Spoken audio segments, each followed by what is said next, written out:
Everyone, welcome back to Realpolitik. Today is May the 20th, 2023, and this is going to be a very quick update. So before we start, make sure to like and subscribe, help the channel grow, and let's get right into it.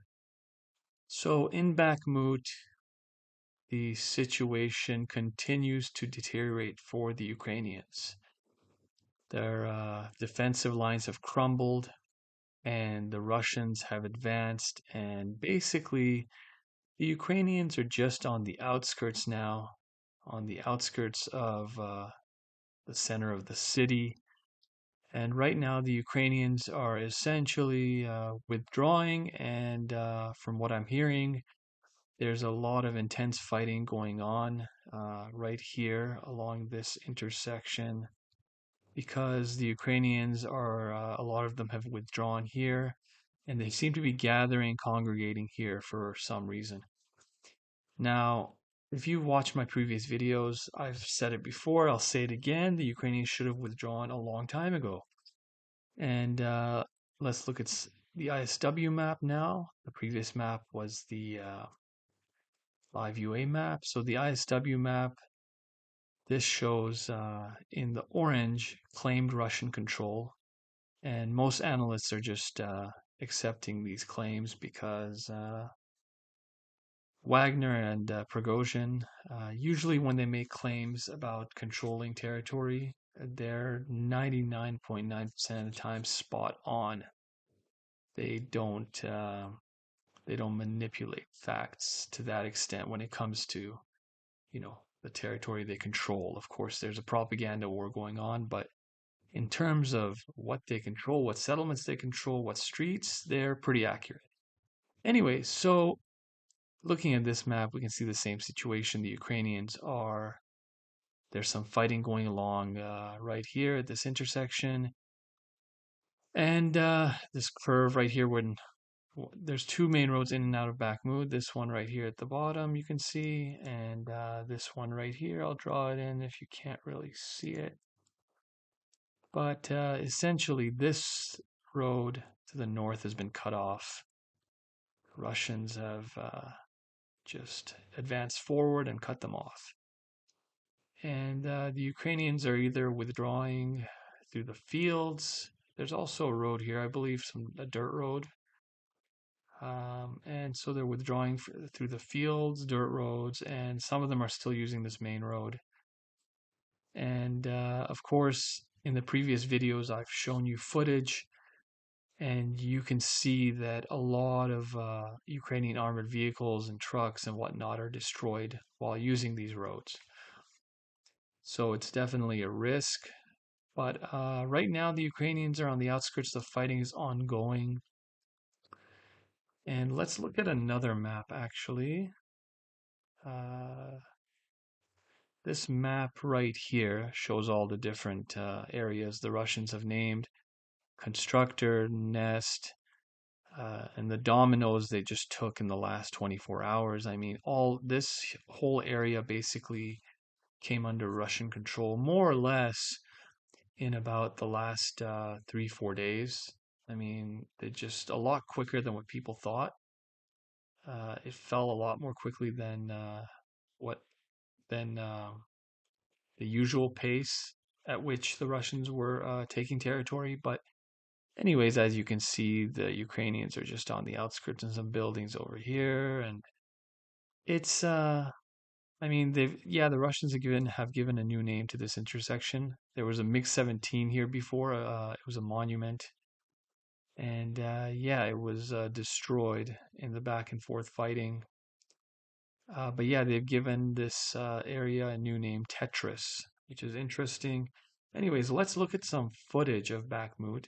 So the Russians, they've captured a British FV-103 Scorpion. So let's take a look at. Oops. Oh boy. Okay. Give me a second here. The hell?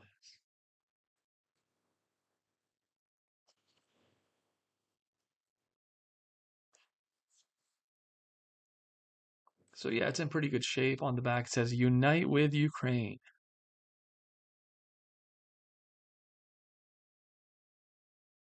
and it's really old. It's like rusty, you could see.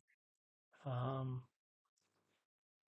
some plywood in the back, rust. I mean, this is pretty much ready to throw away or put into storage, but I don't know. The Russians got a nice trophy right there. Um, Another video, let's take a look. This is in the western part of Bakhmut. We could see some soldiers moving into this house. And little do they know they're being watched. And if you've seen these kind of videos before, you know what comes next. It's just a matter of time. Right there. Play an artillery strike or something. I don't know. I can't really tell, but anyways, there's that. And then what else do I need to tell you guys? Okay, so the Ukrainian counteroffensive that they launched has more or less fizzled out. There's a video which came out yesterday, and I can't show the video. I hate that I can't show these videos on YouTube, but community guideline strikes, right? They'll take my channel down. And basically, this video shows a Ukrainian pickup truck. Basically, I think it was in the Klashivka area, but the pickup truck is moving around and being observed by a Russian quadcopter drone. And the pickup truck, these guys stop, they get out, and they dump the corpses of Ukrainian soldiers into the back without a care in the world. You can tell that they've probably been doing a lot of that kind of work because they just throw the bodies into the back of the pickup truck, all piled onto each other like rag dolls. So there's that. And yeah, I mean, the Ukrainians, they launched a counteroffensive about a week ago. And the Russians are gradually withdrawing from this area. The Ukrainians attacked from the north and the south. And of course, the Russians are falling back to a defensive position right in front of Klashivka. You could see it better here. There's a slope, so that's the high ground, and it's a good defensive position. And the Russians have been sending reinforcements there as well. This counteroffensive has had some success, but the Ukrainians haven't taken any settlements yet. We can actually go back in time and see the progress they made. Now, the Russians are claiming, of course, the Ukrainians sustained massive casualties in the thousands just to take this bit of territory. And right here, the best thing the Ukrainians did is they freed up both the main roads in and out of Bakhmut, right? So they pushed the Russians away from this road right here. They pushed the Russians away from this road right here. But the Russians still have fire control over these roads, right? And at the end of the day, now this road's been cut off, right? So, and this road is on the verge. I mean, it's in the gray zone. So, um, some people say that it wasn't even worth it considering the Ukrainian losses. Because the video I mentioned with the corpses, there's a couple videos like that out there of Ukrainians. So that it seems they sustained a decent amount of losses, and I don't know if it was even worth it for them to do it, but in any case, right here you could see this is what we call a bottleneck. There's a river here, two bodies of water, a narrow gap the Ukrainians would have to go in between, and the high ground here the Russians control, right?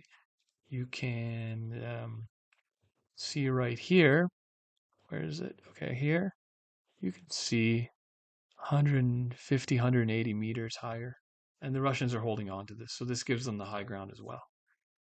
Anyways, aside from all that, last night the Russians launched more missile strikes at Ukrainian positions. And in my previous video, I showed you guys the videos. You can watch my previous videos for that. And here it mentions in Kryvyi Rih, you can see the aftermath of a Russian missile strike right there. And then, of course, the Ukrainians, it's interesting because they always claim to shoot down 90% or more of all the Russian missiles. 2 days ago, when the Russians struck Kiev, the Ukrainians said they hit 100%, they struck down 100% of all the missiles and drones. But um, now they're claiming, they're being a little more realistic. They're saying 16 out of 22 Shahid drones were shot down, 3 out of 6 caliber missiles shot down. So the ratio has been reduced. And of course, there was footage which disproved the Ukrainian claims. There's footage of basically, drones and missiles hitting their positions. There was footage of Patriot missiles, $5 million a piece, laying on the streets of Kiev. And there was footage of a